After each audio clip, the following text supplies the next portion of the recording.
Sejam bem-vindos ao canal Histórias de Terror. Estamos quase chegando aos primeiros 1000 inscritos e se você não se inscreveu, nos ajude e acompanhe nossos vídeos. E não esqueçam de deixar seu like, que é muito importante. Nós agradecemos. Agora vamos às histórias. 3 sombras na estrada. Ângelo Breia. Esse ano estava a trabalhar em Vimianço, a formosa vila onde senhoreia o castelo que os irmandinhos derrubaram na rebelião de 1467 e que o arcebispo Fonseca reconstruíra poucos anos depois, passando logo à nobre família dos Moscoso de Altamira.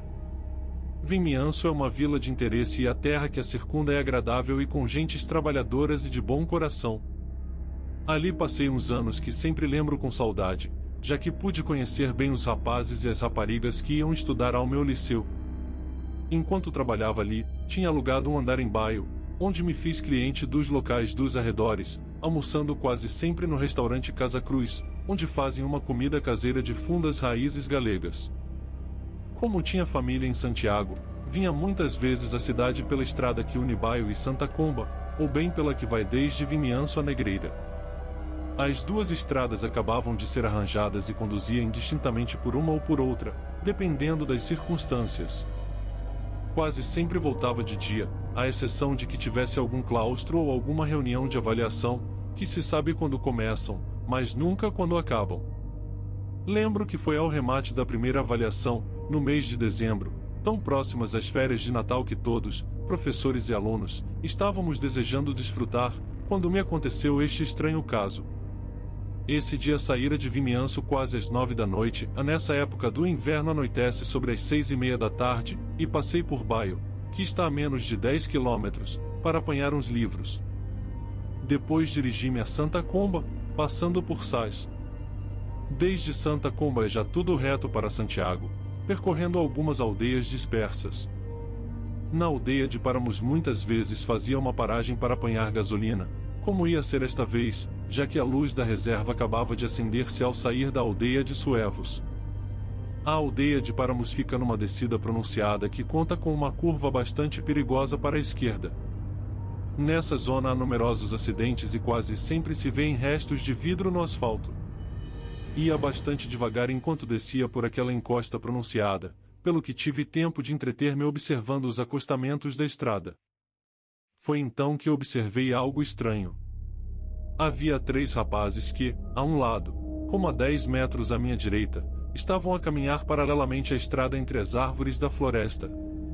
Não pareciam pessoas normais, já que uma estranha luminosidade os envolvia.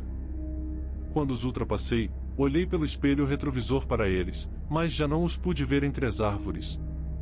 Antes de chegar à curva, parei o carro a um lado e, sem sair à estrada, escrutei quase durante 1 minuto os arredores, mas não vi mais nada.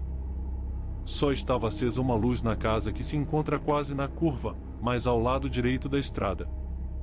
Fiquei tão surpreendido que mesmo me esqueci de apanhar gasolina até chegar a Santiago. Não podia dizer-lhe a ninguém o que tinha visto, porque se tivesse de jurá-lo, asseguraria que o que vira eram fantasmas. Ao dia seguinte, depois de trabalhar, regressei à aldeia e ali parei um bocado na bomba de gasolina. Falamos um bocado, enquanto comprava o jornal, e arrisquei uma pergunta. Por certo, sabe se aconteceu algum acidente na curva? É que sempre que passo vejo vidros. O homem olhou para mim com a vista cansada e respondeu quase sem ganas. Pois é. No ano passado, quase nesta altura, houve um acidente bastante grave. Creio que morreram 3 rapazes que estudavam em Santa Comba. E, baixando a voz, acrescentou. Saiu uma reportagem sobre o caso N.A. Voz.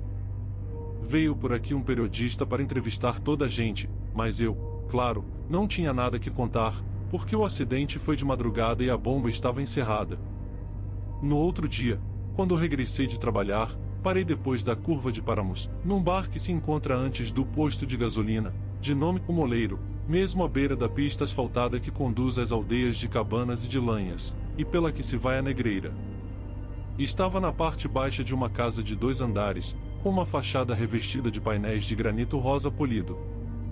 O bar parecia-me um bom sítio para perguntar, já que é costume que ali se juntem os homens da aldeia para comentar as notícias. Era óbvio que o acidente deve ter sido ser um acontecimento bem conhecido no lugar e que se deve ter falado muito sobre ele. O interior do bar tinha forma retangular. O balcão estava à esquerda, e um homem já idoso, de uns 60 anos, quase careca, atendia os clientes, embora agora estivesse sozinho.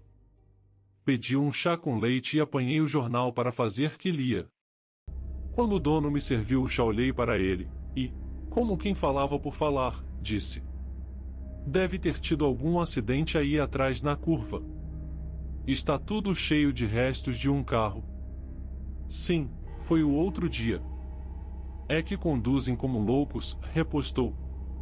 "Algum dia vai haver uma desgraça", disse eu, candidamente, aguardando que me contasse o que sabia do acidente do ano passado. O homem ficou parado, a olhar para mim, e acrescentou: "Pois no ano passado houve ali um acidente gravíssimo. Morreram 3 rapazes e uma rapariga que ia com eles ficou gravemente ferida." "Não me diga!"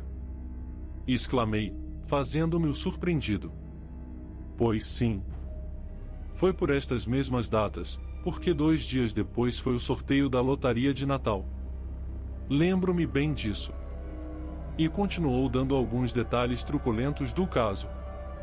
Eu estava a pensar que, se o acidente tivesse sido dia 18 de dezembro, curiosamente coincidia com a noite que tinha visto aquelas 3 sombras na estrada, como a celebrar um trágico aniversário.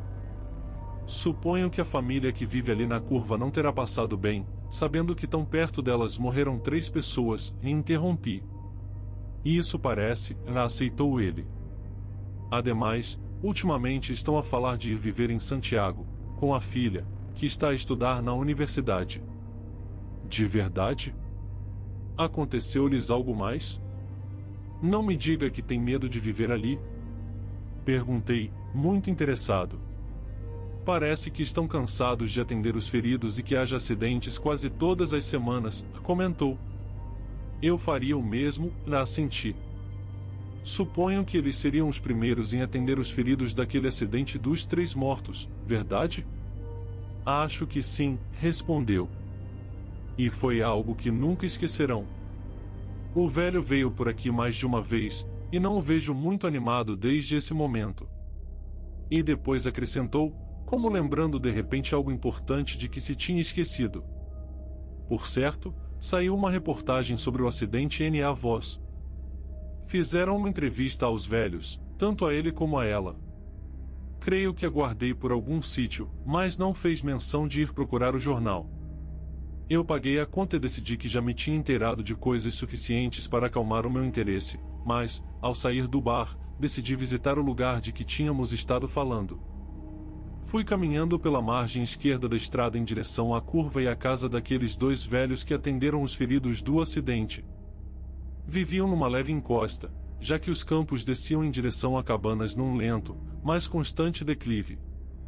O terreno da sua propriedade tinha uma inclinação de vários graus e a casa estava afastada a uns metros da estrada, à beira da floresta. A finca estava toda coberta de relva sem aparar e num cercado viam-se várias ovelhas a comer de uma manjedoura de madeira na que alguém tinha depositado erva fresca. Havia também um pequeno espaço onde crescia algo de milho.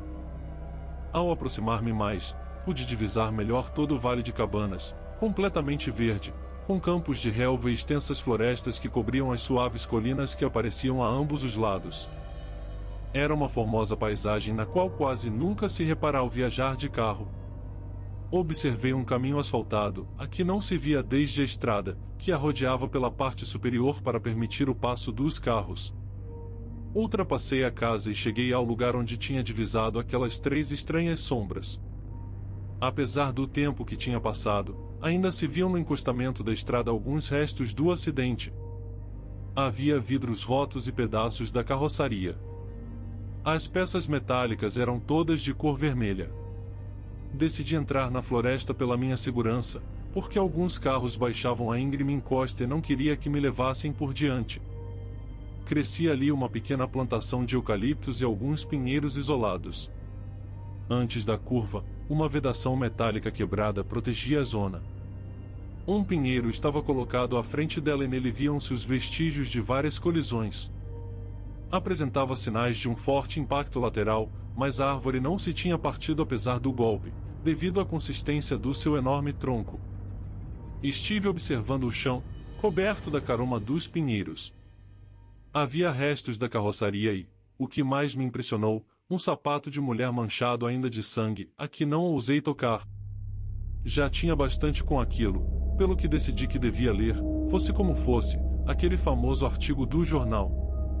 Apanhei outra vez o carro, que tinha deixado no estacionamento do bar, e voltei a Santiago. Tinha tempo aquela tarde e fui à Biblioteca Geral da Universidade para tirar uma cópia do texto do jornal.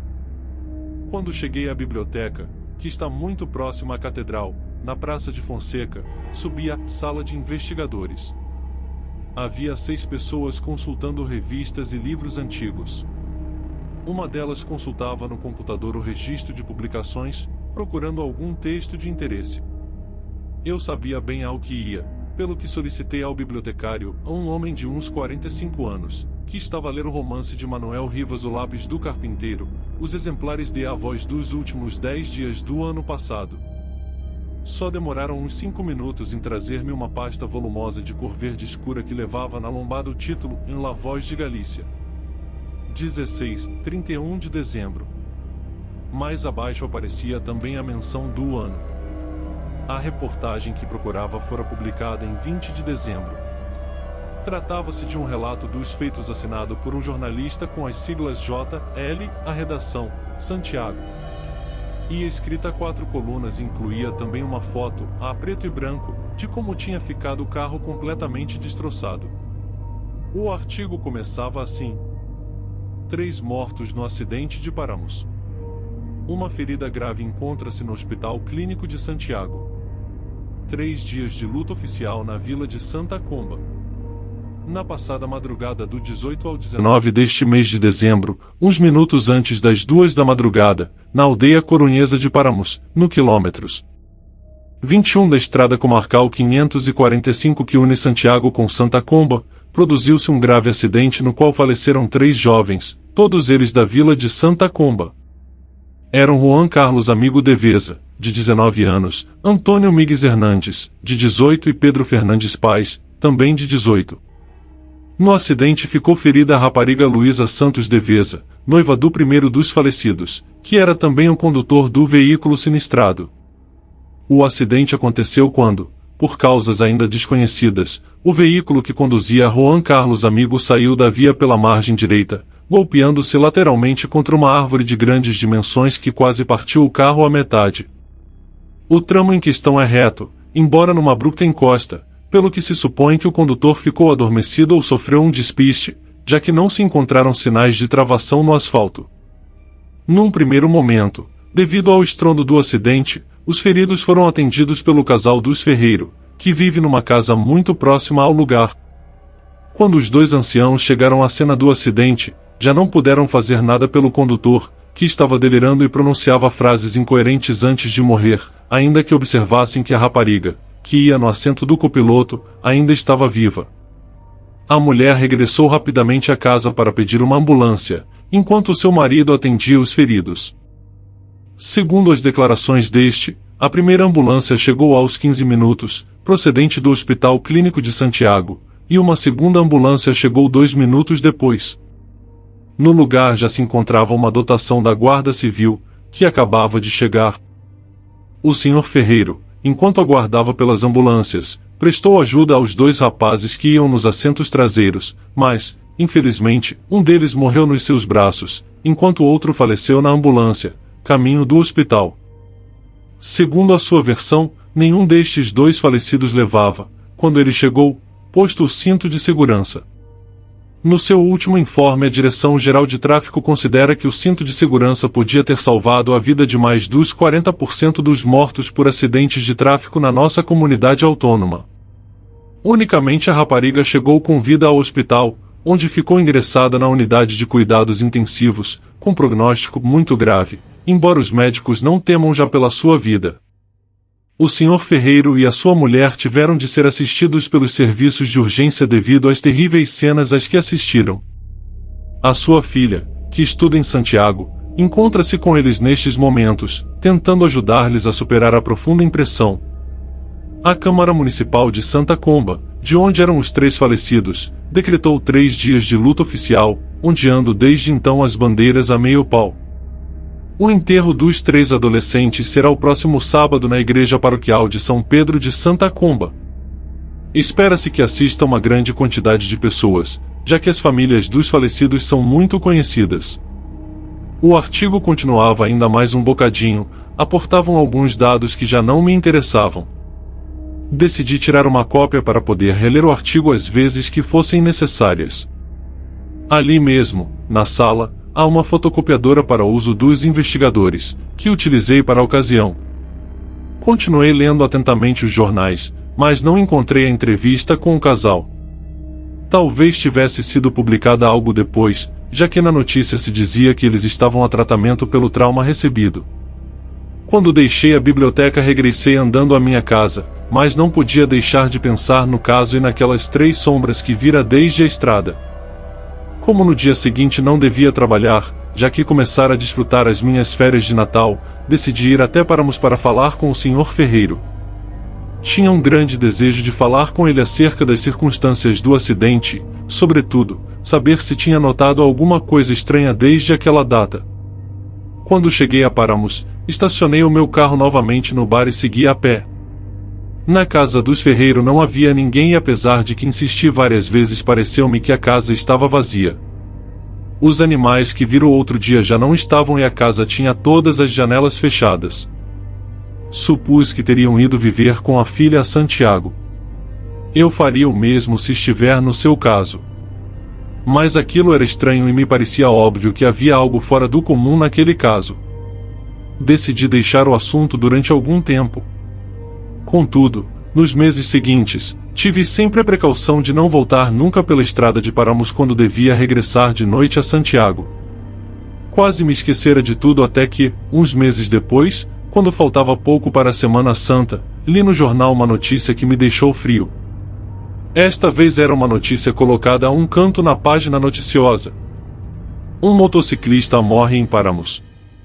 Na noite de ontem, o motociclista Juan Espinheira Castro, de 34 anos e vizinho de Santiago, sofreu um acidente quando regressava à nossa cidade, depois de assistir a um concerto essa mesma noite em Camarinhas.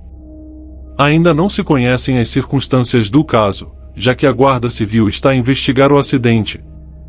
Curiosamente, no mesmo lugar, que é considerado um ponto preto da Comarcal 545, aconteceram vários acidentes nos últimos anos. O mais grave aconteceu há um ano, quando 3 jovens de Santa Comba perderam a vida no mesmo lugar que no acidente da noite passada. A notícia não ia acompanhada, esta vez, de uma foto e a sua extensão era muito mais reduzida, a uma só coluna. Outra vez um acidente de madrugada no mesmo ponto era demasiado para ser uma simples coincidência. O jornal não apontava mais que aqueles simples dados, pelo que fiquei intrigado. Aquela tarde, ao regressar do trabalho, reparei nos sinais do acidente. Havia uma marca de travagem sinalada no asfalto, paralela à linha que indicava o centro da estrada, mas, curiosamente, a marca ia derivando na parte final face à margem direita, morrendo na depressão do acostamento da estrada. Outra vez repeti o passeio de 4 meses antes, procurando na floresta algum resto do acidente. Chamou-me a atenção que o motorista se tivesse estrelado contra o mesmo pinheiro que os 3 adolescentes. Via-se a marca do golpe da motocicleta num ponto mais baixo, junto com pedaços do tubo de escape, o farol e um espelho roto. Arrepiou-me observar um charco de sangue calhado, que manchava o chão, mesmo ao lado do pinheiro e que cobria as folhas mortas. Aquele lugar tinha algo de macabro.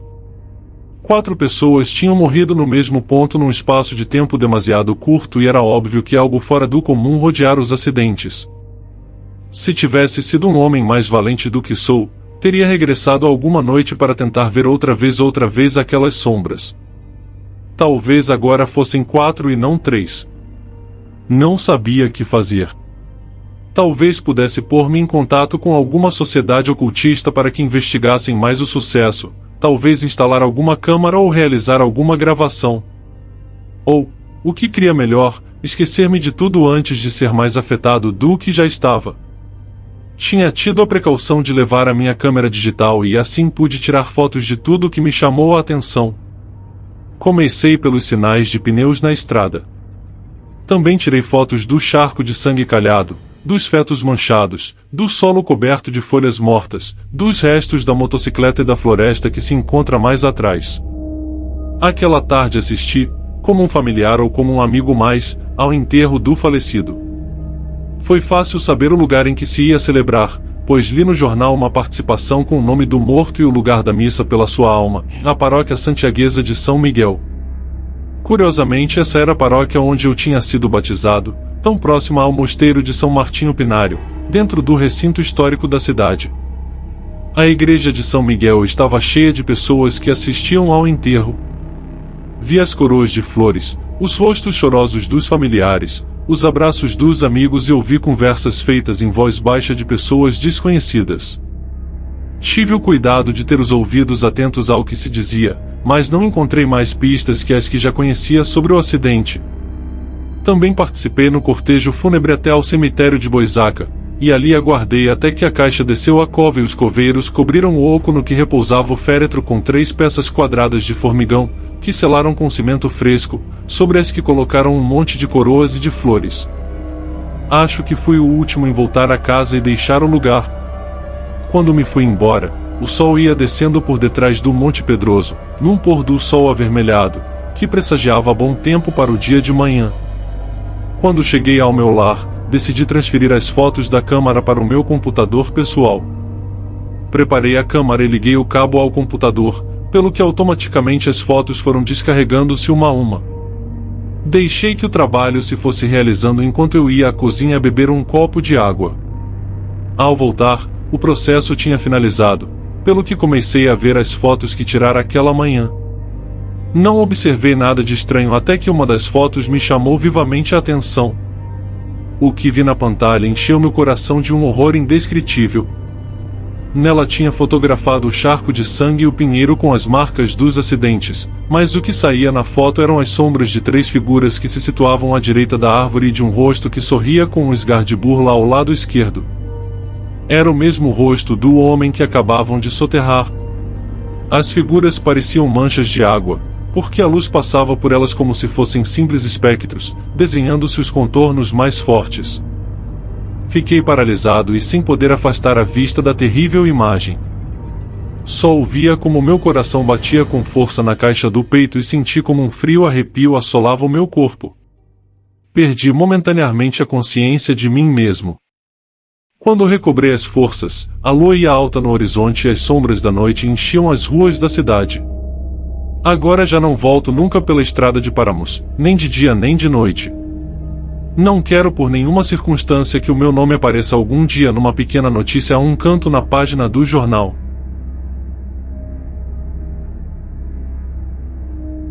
A verdade sobre o caso do Sr. Valdemar. Evidentemente, não pretendo considerar surpreendente que o extraordinário caso do Sr. Valdemar haja despertado tantas discussões. Seria um milagre se acontecesse o contrário, dadas as circunstâncias. Malgrado fosse o nosso desejo manter o assunto distante do público, pelo menos por enquanto, ou até que surgissem novos meios de investigação, não demorou a difundir-se, apesar de nossos esforços de sigilo, uma versão tão incompleta quanto exagerada, que se tornou fonte de muitas desagradáveis deturpações. Estas, muito naturalmente, suscitaram uma profunda incredulidade. É necessário, todavia, que eu, agora, restabeleça os fatos, pelo menos na medida em que me foi possível compreendê-los. Eles são, de forma sucinta, os que se seguem. Ao longo dos últimos 3 anos, o estudo do mesmerismo atraiu continuamente a minha atenção. E, há cerca de 9 meses, ocorreu-me que, na série de experiências até então conduzidas, houvera uma omissão notável e mais ainda inexplicável, e nenhuma pessoa havia sido mesmerizada em artículo mortis. Era necessário verificar, em primeiro lugar, se, em tais condições, havia no paciente alguma susceptibilidade à influência magnética, em segundo, se, em existindo, ela aumentaria ou diminuiria em razão daquelas condições, e, em terceiro, em que medida, e por quanto tempo, esta operação poderia obstar o assédio da morte.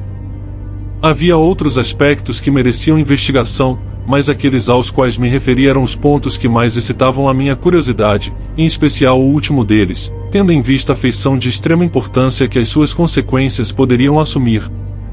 Perscrutando-se, entre as pessoas de minhas relações, haveria alguém com quem pudesse realizar as experiências. Lembrei-me de meu amigo Ernest Valdemar, renomado compilador da Biblioteca Forensica, e autor, sob nome de Plume de Sachar Marques, das versões polonesas de Wallenstein 5 e Gargantua. O Sr. Valdemar, que residia principalmente no Harlem, Nova York, desde o ano de 1839, ou era, particularmente notável pela sua acentuada magreza, os seus membros inferiores muito se assemelhavam aos de John Randolph, e pela brancura dos bigodes, que contrastavam violentamente com a negrura dos cabelos, frequentemente confundidos com mera peruca. Seu temperamento era marcadamente nervoso, o que o tornava bem propício a experimentos mesméricos. Em 2 ou 3 ocasiões, eu o pusera em transe hipnótico com pouca dificuldade, mas fiquei desapontado por não alcançar outros resultados que a sua excepcional constituição me havia induzido a antecipar. A sua vontade jamais se subjugara por completo ao meu domínio e, no que tange à sua lucidez, nunca me foi possível obter uma prova satisfatória. Nestes pontos, eu sempre atribuíra o meu fracasso ao seu delicado estado de saúde. Alguns meses antes de conhecê-lo, os médicos haviam-lhe confirmado a tuberculose.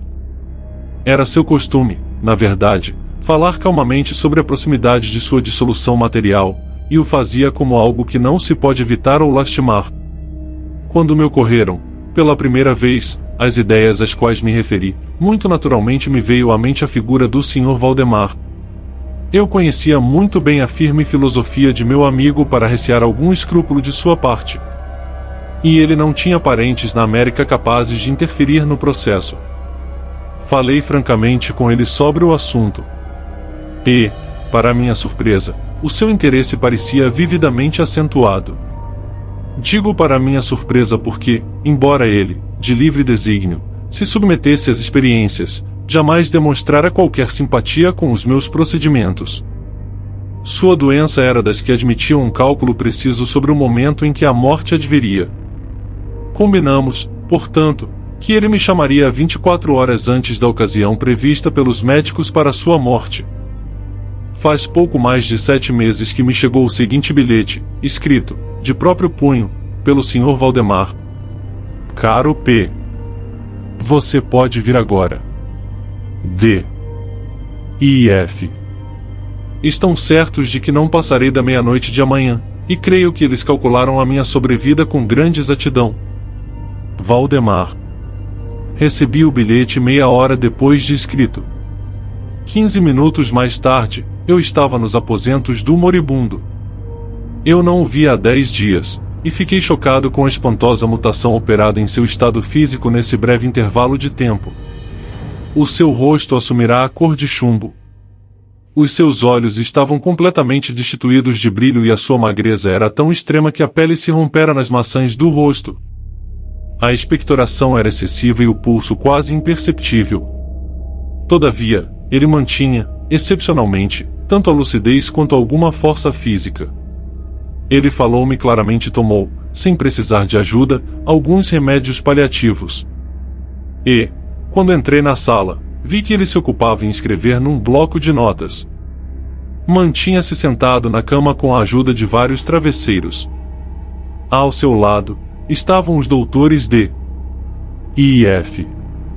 Depois de apertar a mão do Sr. Valdemar, chamei à parte os médicos e lhes pedi que me expusessem detalhadamente o estado de saúde doente. Há 18 meses, o pulmão esquerdo do paciente se achava em um estado semiósseo e cartilaginoso e, portanto, inteiramente inútil à realização das funções vitais. O direito, em sua parte superior, também estava parcialmente, se não completamente, ossificado, enquanto a região inferior tornara-se uma massa purulenta de tubérculos que se confundiam uns com os outros. Lá havia várias perfurações, e num determinado ponto, ocorrerá a aderência permanente dos tecidos às costelas. Estes fenômenos existentes no lóbulo direito eram relativamente recentes. A ossificação havia se produzido com incomum rapidez, já que, há um mês, dela não havia sinal, e a aderência somente fora constatada nos últimos 3 dias. Além da tuberculose, suspeitavam os doutores de um aneurisma na aorta, mas os sintomas de ossificação tornavam difícil o diagnóstico. Os médicos comungavam da opinião de que a morte sobreviria à noite do dia seguinte, a domingo. Eram agora 7 horas da noite de sábado, quando deixaram a cabeceira do doente, e vieram conversar comigo, os doutores de IF. Já se haviam despedido definitivamente do moribundo. Não pretendiam voltar a vê-lo. Mas, a meu pedido, consentiram em examinar o paciente às 10 da noite do dia seguinte. Assim que partiram, falei francamente com Valdemar sobre a iminência de sua morte e, mais particularmente, sobre o experimento que já lhe propusera. Ele, mais uma vez, se mostrou disposto a submeter-se à experiência, e mesmo ansioso para levá-la a efeito, pedindo-me que eu começasse imediatamente. 2 enfermeiros, um homem e uma mulher, estavam presentes, mas eu não me sentia plenamente autorizado a realizar um procedimento de tal natureza perante testemunhas não de todo confiáveis para o caso de um acidente súbito. Portanto, posterguei o experimento para as 8 horas da noite no dia seguinte, oportunidade em que a chegada de um estudante de medicina, de meu conhecimento, o Sr. Theodore L., livrou-me de toda a preocupação. Minha intenção inicial era esperar os médicos, mas me vi induzido a iniciar prontamente os procedimentos, sobretudo em razão dos urgentes apelos de Valdemar e, secundariamente, pela íntima convicção de que não havia tempo a perder, já que ele, a toda evidência, estava a esvanecer. O Sr. L. atendeu amavelmente ao meu pedido, encarregando-se de tomar nota de tudo o que ocorreria. O que eu irei relatar agora provém, em sua maior parte, de seus apontamentos, quer de modo condensado, quer copiado verbatim. Faltavam 5 minutos para as 8 horas quando, depois de segurar-lhe as mãos, pedi-lhe que declarasse, o mais claramente possível, na presença de L., que era de sua livre vontade, a vontade de Valdemar, deixar-se mesmerizar no estado em que se encontrava. Ele respondeu, com uma voz fraca, mas perfeitamente inteligível: sim, eu quero ser mesmerizado. Logo em seguida, acresceu: temo que você tenha adiado a experiência por muito tempo. Enquanto assim falava, comecei a lhe dar os mesmos passes que, em ocasiões anteriores, lograram uma maior eficácia. Ele foi claramente influenciado pelo primeiro toque lateral da minha mão sobre a sua fronte. Todavia, embora eu empregasse todos os meus poderes, foi impossível obter efeitos significativos até uns poucos minutos depois das 10, momento em que chegaram os doutores de IF, conforme haviam prometido. Em poucas palavras, expliquei aos médicos qual era a minha intenção e, como não fizeram qualquer objeção, a assertiva de que o paciente já estava em agonia de morte, continuei, sem hesitar, alternando os passes laterais e verticais, enquanto concentrava a minha mirada no olho direito do paciente. A esta altura, o seu pulso era imperceptível, a sua respiração, interrompida por estertores que rompiam a cada meio minuto. Tal situação se manteve quase inalterada durante um quarto de hora. Ao cabo deste interregno, porém, um suspiro perfeitamente natural, malgrado profundo, escapou do peito do moribundo, ao mesmo tempo em que a respiração estertorosa cessava, ou, melhor dizendo, os estertores deixavam de ser perceptíveis. Os intervalos entre as respirações permaneceram inalterados. As extremidades do paciente eram de uma frieza glacial. 5 minutos antes das 11, percebi inequívocos sinais da influência mesmérica. O olhar vítreo fora substituído pela expressão de inquietante introspecção, somente observável em transe mesmérico, e que é absolutamente impossível de ser confundido com outro sintoma qualquer. Com alguns rápidos passes laterais, fiz com que tremessem as suas pálpebras, à semelhança do que ocorre no limiar do sono, e, com mais alguns, induzi a que se fechassem completamente. Contudo, não fiquei satisfeito com isto, e continuei, vigorosamente, com o máximo esforço de minha vontade, as minhas manipulações, até obter a rigidez absoluta do adormecido, depois de colocá-lo na posição que me pareceu mais cômoda. As pernas estavam completamente estiradas. Os braços repousavam sobre a cama, a uma curta distância dos lombos. A cabeça havia sido ligeiramente erguida. Ao terminar estes procedimentos, já era meia-noite. Pedi, então, aos cavalheiros que conferissem o estado em que estava o Sr. Valdemar. Depois de alguns poucos exames, admitiram que ele se encontrava em uma situação de transe mesmérico extraordinariamente intocável. A curiosidade dos médicos estava vivamente excitada. O Dr. D. resolveu passar toda a noite ao lado do paciente e o Dr. F. despediu-se de nós, prometendo voltar ao amanhecer. O Sr. L. e os enfermeiros permaneceram conosco. Deixamos o Sr. Valdemar totalmente tranquilo até as 3 horas da manhã e aproximei-me dele e o encontrei no mesmo estado em que estava quando da saída do Dr. F. Permanecia, assim, na mesma posição de outrora, e seu pulso era imperceptível. A sua respiração era suave, dificilmente detectável, a não ser pela aplicação do espelho aos lábios. Os olhos estavam fechados com naturalidade e as pernas continuavam tão rígidas e frias como mármore. Mas, apesar disto, a sua aparência não se assemelhava à de morte. Achegando-me ao Sr. Valdemar, fiz um breve esforço para induzir o seu braço esquerdo a acompanhar o meu, que se movia suavemente sobre o seu corpo. Jamais obtivera, com ele, qualquer resultado satisfatório nesta modalidade de experimento. Mas, agora, para minha surpresa, vi que o seu braço, ainda que levemente, acompanhava, sem dificuldade, o meu, e em todas as direções a que eu o induzia. Tomei, então, a resolução de arriscar um diálogo. Sr. Valdemar, disse-lhe, você está dormindo? Ele não me deu nenhuma resposta, mas percebi um tremor ao redor de seus lábios, e isto me animou a insistir na pergunta várias vezes. À terceira vez, o seu corpo inteiro se agitou num breve frêmito. As suas pálpebras se ergueram suficientemente a exibir uma linha branca nos olhos. Os seus lábios moveram-se lentamente para deixar escapar um sussurro quase inaudível. Sim, estou dormindo, agora. Não me acordem. Deixem-me morrer assim. Apalpei os seus membros, constatando que estavam tão rígidos quanto antes. O seu braço direito, como anteriormente, seguiu a direção de minha mão. Tornei a perguntar ao sonâmbulo. Sr. Valdemar, sente alguma dor no peito? Desta vez, a resposta foi imediata, embora menos audível. Não sinto dor alguma. E estou morrendo. Achei por bem não o incomodar por enquanto. Nada foi dito ou feito até que chegasse o Dr. F, um pouco antes da alvorada. Ele ficou extraordinariamente admirado por deparar-se com o paciente ainda vivo. Depois de lhe tomar o pulso e aproximar-lhe aos lábios o espelho, pediu-me para voltar a falar com o magnetizado. Então, perguntei. Valdemar, você ainda dorme? Como antes, alguns minutos transcorreram antes que ele me respondesse. E, durante este intervalo, o moribundo parecia estar a recolher todas as suas energias no esforço de articular. Na quarta vez em que repeti a pergunta, ele me disse, com a voz muito débil, quase imperceptível. Sim, ainda estou dormindo. Morrendo.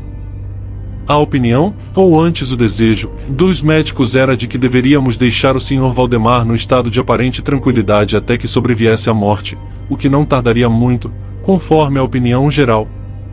Todavia, resolvi falar-lhe mais uma vez, e lhe formulei a mesma pergunta.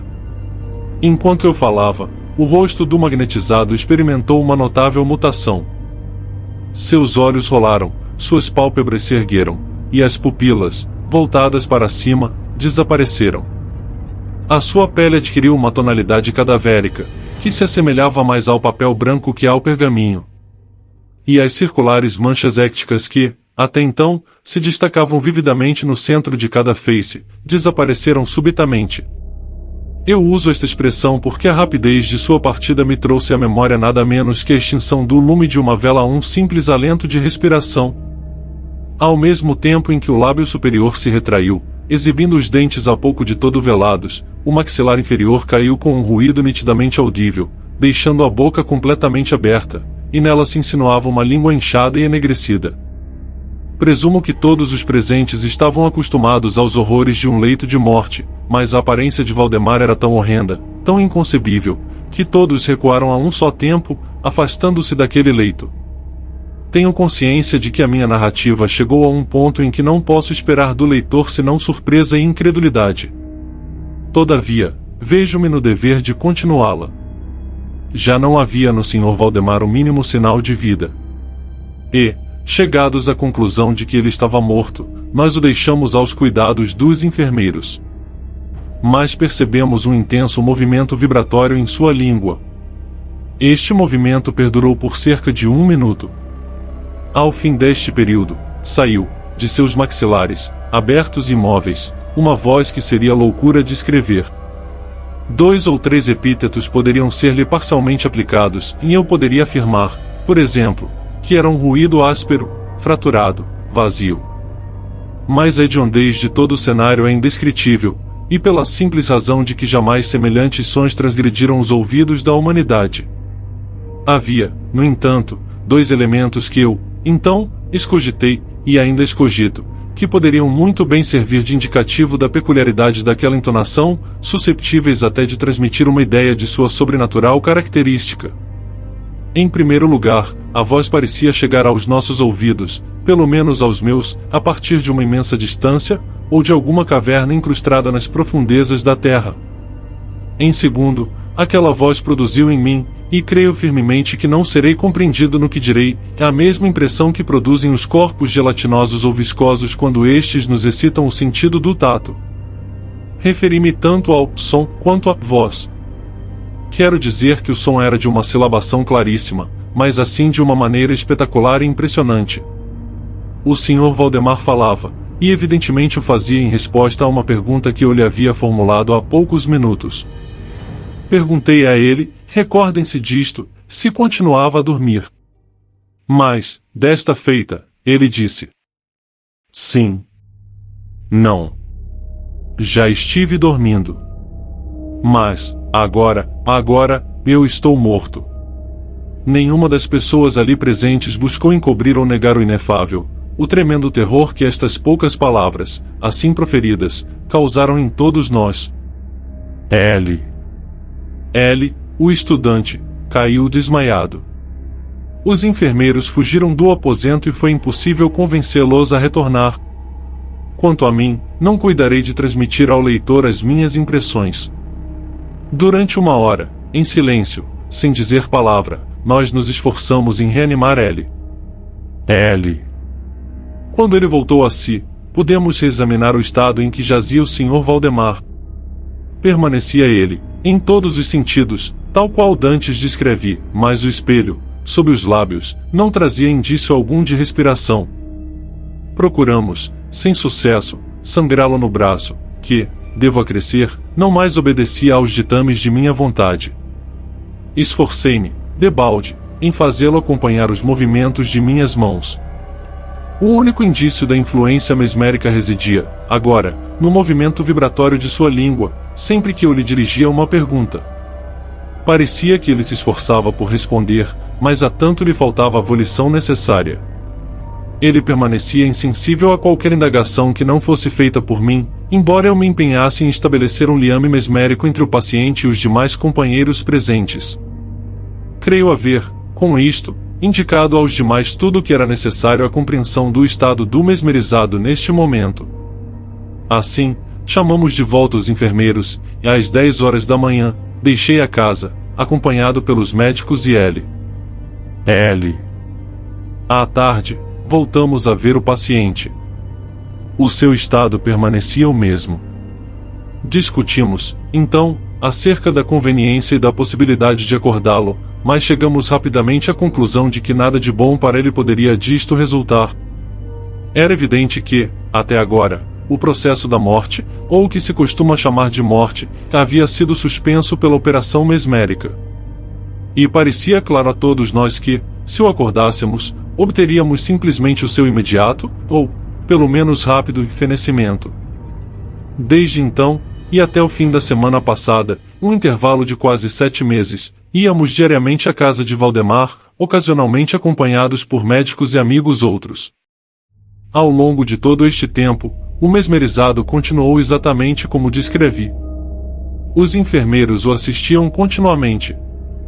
Foi, finalmente, na última sexta-feira, que resolvemos acordá-lo, ou tentar acordá-lo. E foi, talvez, o nefando resultado dessa experiência que suscitou tanta discussão nos círculos privados, e fincou a origem de tantas opiniões que eu não posso deixar de qualificar como injustificáveis. Para liberar o Sr. Valdemar do transe mesmérico, empreguei os passes habituais. Estes, durante algum tempo, não produziram efeito algum. O primeiro indício de avivamento resultou de um decaimento parcial da íris.